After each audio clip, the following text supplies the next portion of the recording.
Hello everyone, Pretty Scooter here, and welcome back to Pokemon Y, the Fairy Monotype Challenge.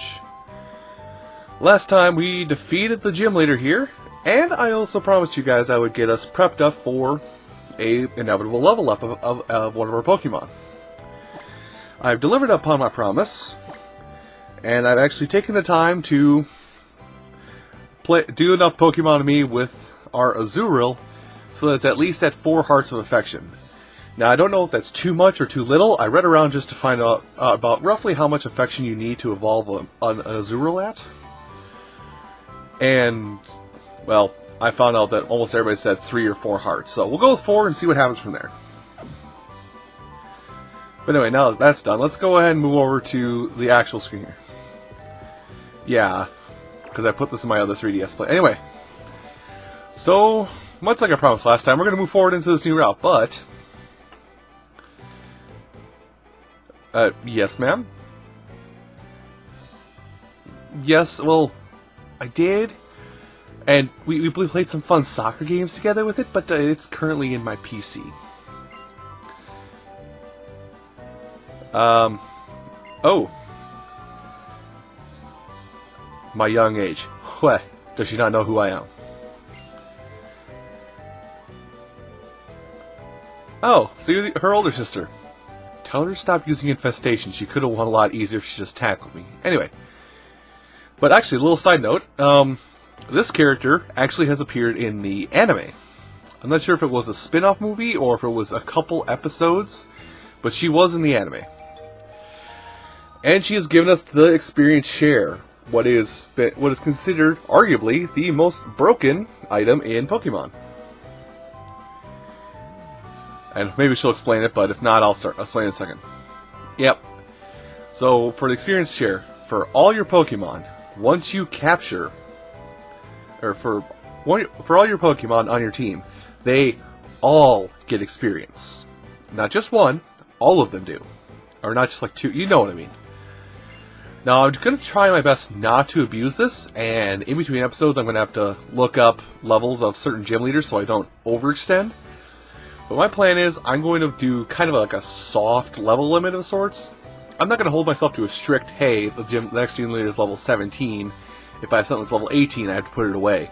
No, I'm just going to be like, I'll try and shoot for that level, but things might happen.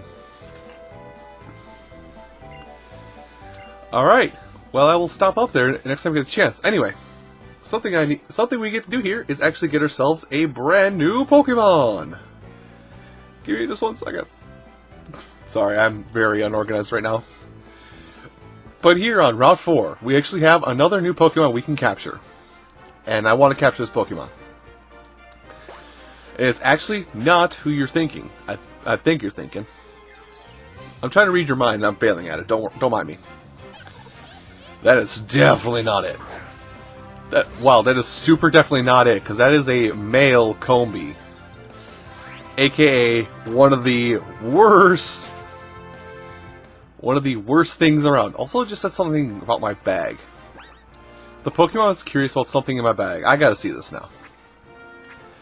Infestation. Nothing. Whatever. So I wanted something in my bag, but I'm not gonna give it. So once again, like before, I'm gonna take a few rounds, try and find the Pokemon that I want in the grass here. If I find it, cool. Hi! You're actually it! Now, for what the name I'm going to give you are actually the proper gender. You are! You are everything I need. Oh, you have Trace. Why does it feel like that's the hidden ability of... Never mind. So... Ralts. I am once again going to straight up... Because Ralts actually has an attacking move. I believe it's Psychic. But I am going to just straight up throw a Pokeball at it and see what happens. And if this doesn't work, Great Ball it is. I do not feel confident attacking this thing, because... Yes! I do not feel confident attacking Ralts or its family line with any attack, because they're not a defensive Pokemon. They're an offensive one. For the most part. So Ralts, much like I said before, a lot of Pokemon from previous generations were updated to have fairy typing. Ralts is one of them. And just the main Ralts line, not... That doesn't... Gallade, one of Ralts' possible end evolutions, is still fighting Psychic. So, no. So, I mean... I guess that kind of falls in that rule, too. This is probably the best example of the Monotype rule, actually. Yes. No. So... Well, I'm going to finish my thought on the whole Ralts thing first. If you were going for a fighting Monotype, and you catch a Ralts, you can keep it and use it, because as long as you aim for one of its end results, which is Gallade, fighting Psychic. It drops its fairy typing, you get it. So, that is something to keep in mind if you're kind of following along at home doing a certain Monotype. That should actually probably explain the rules the best. So, the name of this one. Nick. And... Well, I really hope he doesn't get salty that I say it out loud, but... This Ralts is named Nick after my good friend Ceiling. Or Kibbles and Bits, as he's been wanting to be called recently. I try to appeal to everybody. I really do. Anyway. Now, as tedious as this Flower Maze might be, we actually want to probably go through it a little bit. Because there are some good items here. Like, I think there is a TM and some Great Balls, and I'm actually going to stay off my roller skates for this one. Oh, actually, before we go too much further. I'm going to do two things. Because, first I'm going to switch Pokemon around so that the Ralts is the first to come out. Now, let me look at this Ralts here, because it has Trace... It has increased speed, lower defense. That's nice. That's actually kind of good. Hasty. Good. Good. So it has Confusion, which I think... There we go. I moved its moves around. I actually could do that for my other Pokemon too. So anyway. The reason why I put Ralts in the first slot is that whatever Pokemon is in your first party slot of your team of 6 that you can possibly have will be the first one that initiates in battle, or the first one that actually attacks in battle.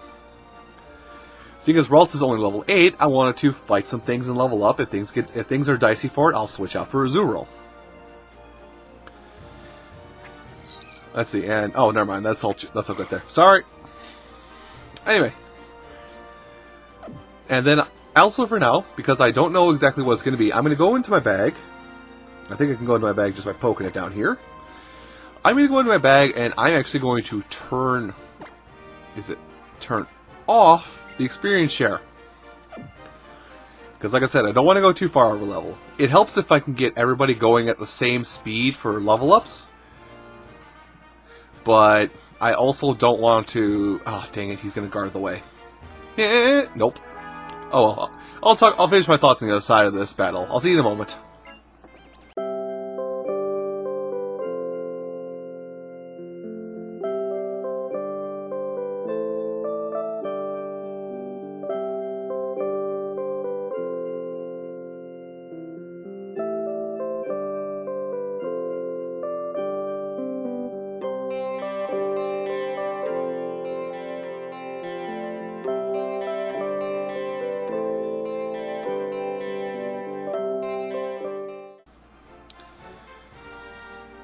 So the thing about cutting away is I already forget my topics conversation. He is okay, never mind. I thought he was see-through. Anyway, get an antidote. And I'm gonna go run back to the Pokemon Center already, because I've already died a bit. Quote unquote died.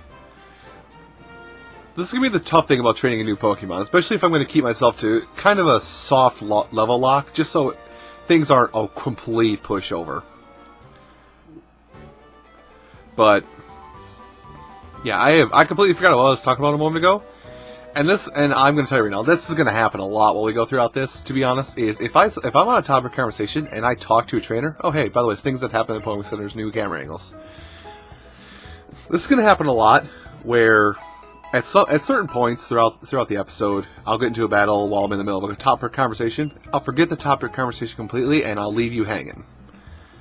My apologies, I'll try not to do it, but it might happen. Also, something I noticed while we were battling there, and you may have seen it too, depending upon how good your eye is during the speed up portion. Azurill got boosted experience. Now this I did not know, so this is new to me, but apparently Pokemon who you have befriended who you have befriended and given a lot of affection to have boosted experience, as if you had traded them. Oh hey, Super Potion, nice.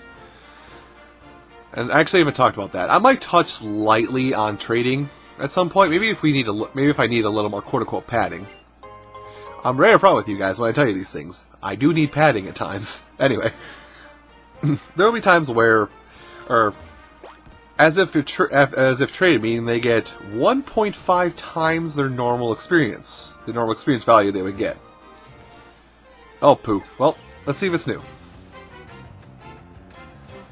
And it is. It is a orange flower I'll try to work sometime later. So, I guess there's two things I can talk about. The trace effect, which I never neglected to mention. Trace basically means you copy, as soon as the Pokemon that has trace comes out, it will copy the ability that the opposing Pokemon has. So I also have Flower Veil, which I have no idea what it is. Whoops. But Flabébé is probably the first pure Fairy type you will run into in this game.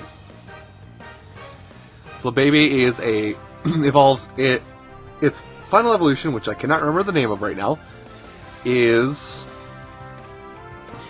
kind of a tanky Pokemon. But the Flabébés can all come in various colors. They can come in, well, this one's orange, blue, yellow, I believe pink, and also there is its evolution, which I forget the name of that as well, which can evolve, which has a event specific appearance to it tied with this game's story. That is a black flower, but more on that later. And no, I will actually tell you right now, I'm oddly enough not going to put Flabébé on my team. I had it for a while. I didn't really use it properly, but I also don't really like it. I'm going to do I'm going to do some odd Fairy types starting out with, but I've already got at least 2 pure Fairy types coming up on my team. I don't need a third, so anyway.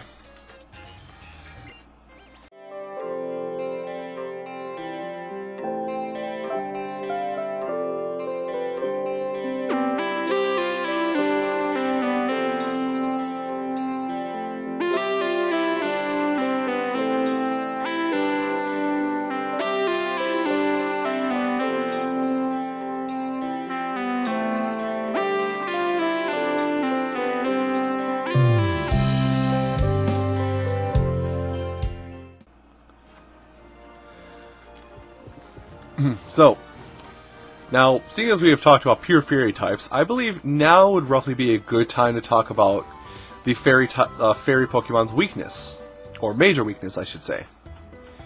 A Fairy Pokemon's major weaknesses are 2 types. 2 types that basically were Fairy type was made to be countered by, primarily. Fairy is weak to Poison types, which we have not seen yet, and Steel types, which we also have not seen yet.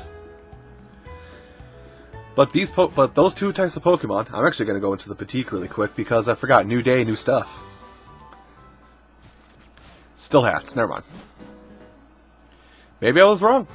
Maybe it's just different towns have different stuff. Anyway. But yes, Fairy is weak to Steel. Is weak to Steel and Poison. It is not super. Does not have damage mitigated on its own type, so a Fairy type attack on a Fairy is still normal damage. And yeah, and Fairy type attacks on Fire or Psychic Pokemon have reduced damage. But I'll talk more about Fairy typing after this battle.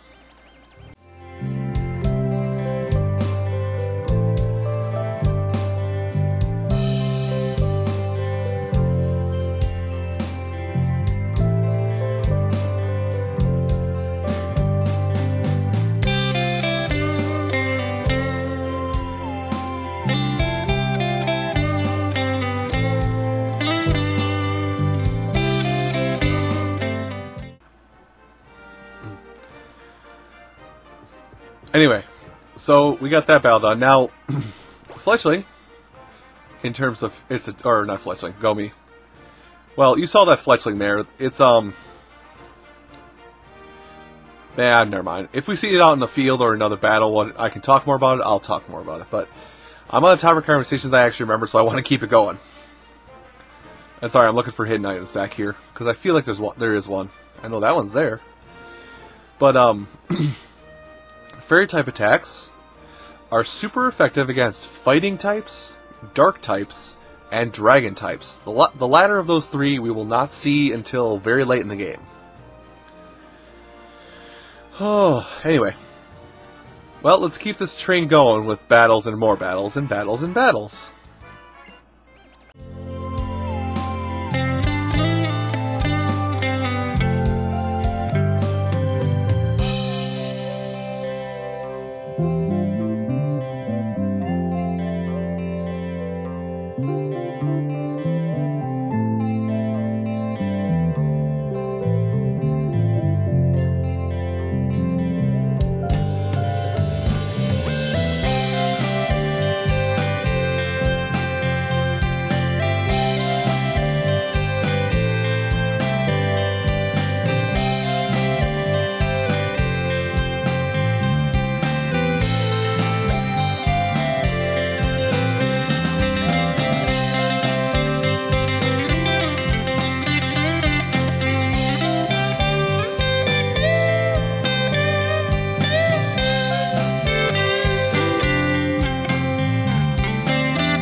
I gotta run back to the Pokemon Center for this, but as you saw there, I did a little technique that I think I actually also did during the first time we fought with these two side by side, which is kind.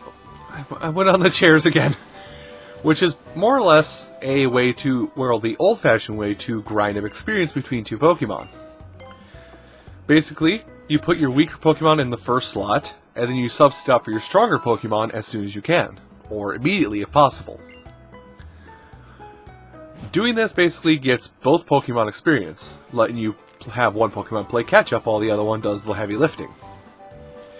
It's a fairly common practice, especially if you're not going to use the experience share for your runs, much like I'm going to avoid probably for a majority of the project, given that I'm going for a soft level limit on myself. But keep in mind, this is just like the old school way to do it. With the experience share in this game, it's actually just as easy. Ooh, nice. Anyway, but it's just as easy, if not easier, just to use the experience share and keep your number one Pokemon out at the top of your team. Anyway, gonna do a fight.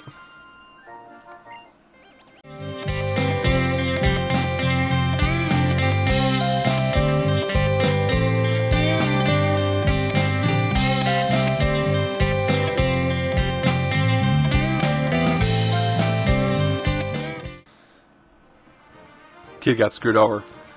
Now, actually, I'm going to do something here. I know I just said I was going to turn it off earlier, but if we're going to do training, I'm actually going to turn the experience share on for a little bit.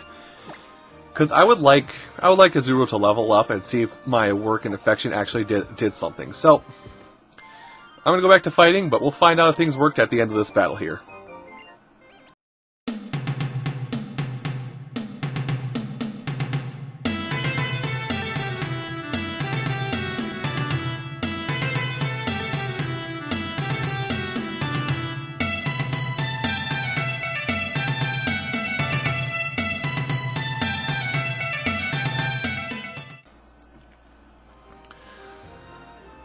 Okay, so at the end of that battle, we got another move. We got another move for Ralts, which is the move Double Team, which is also regarded as one of the most scumbag moves in Pokemon. Well, one of the two. Dang it! I'm gonna say now, so I don't forget. Double Team basically it increases your evasion or chance to be missed by the enemy Pokemon, and it kind of gets ridiculous if you can keep building it up every time you use it.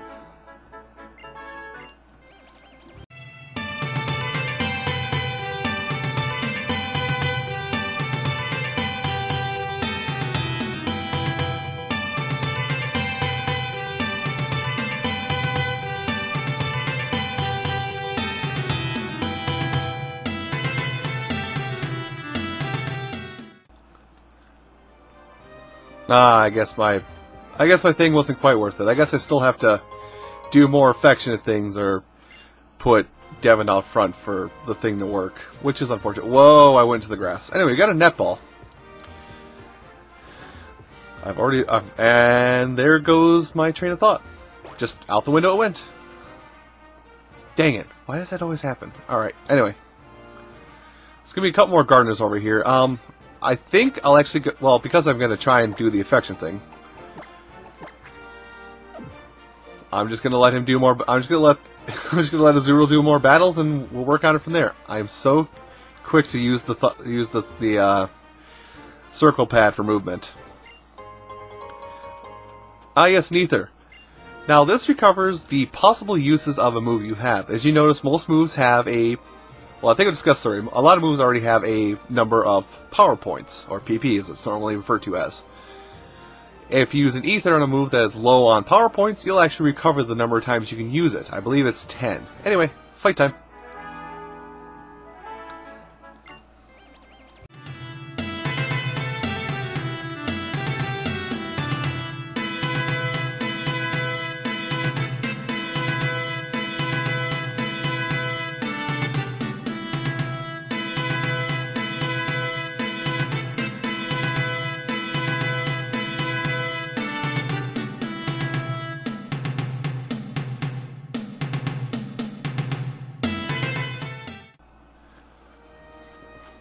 And there's that down. Now, I believe there's only one more fight we can do on this route, possibly. And it's this guy right here in the grass that I passed by. Hi, sir.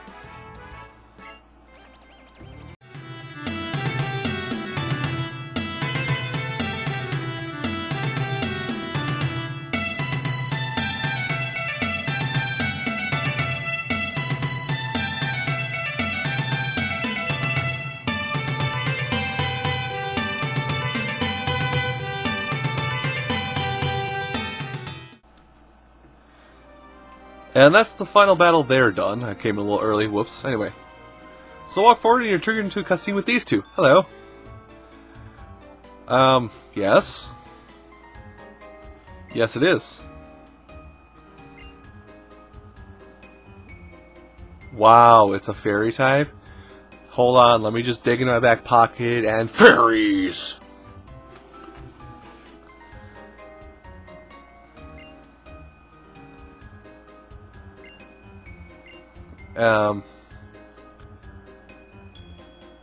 Way to compliment yourself. I want to say like their names are a pun of something like Cenadex or something like that. Sorry, there's a moth in here.